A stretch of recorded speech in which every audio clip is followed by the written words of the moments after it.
Nigel Farage is the man that we love to talk to each and every week, and I'm pleased to say that he knows what's coming, which is Conservative voters want to go anywhere but the Tories because every single by-election or local council election or election for dog catcher or whatever happens there, they lose, and they lose by bigger margins. Great man, lovely to see you.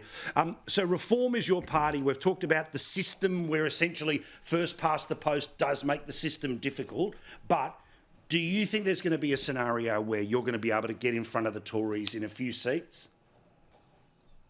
I do, yes, and it's happening already, in fact. We had a whole series of elections that took place last Thursday, local district elections, one parliamentary by-election in which Reform were only 100 votes behind the Conservatives, albeit with Labour way out in front. And, yeah, districts in the north of England where Reform is already ahead of the Conservatives and therefore the challenger to Labour. So something very big looks like it's going on. What is for certain is the Tories are toast.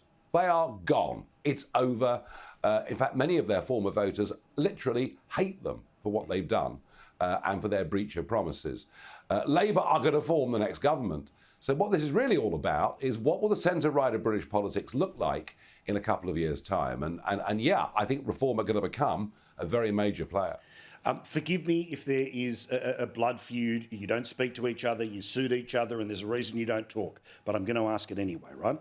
Could you please tell me there's a plan for a 2-hour debate between you and George Galloway? Because I want to see these two blokes full of fire, taking on each other and talking in a way that I think people would see Sunak and Starmer as these sort of, benign, but two blokes that are boots and all. Is it going to happen? Could it happen? It could. It's possible. I mean, George is one of the most articulate speakers in modern times. And there are causes with which I agree with George. Where I struggle is that his voters are voting on Gaza, not on what's happening in the United Kingdom. And so I see his brand of politics as being sectarian and dangerous. Well, there's a good start to any debate. So let's see what happens. Yeah. Well, look, I hate to sort of add the theatrics to this, right? But, you're very good at your soccer crowds of controlling and keeping them apart. So let's get half of it Reform, half of it Workers' Party, you guys in the middle, and I want to hear the cheering and the booing. That would be fun to watch. There'd be water cannons. Yeah, water cannons might be provided by someone.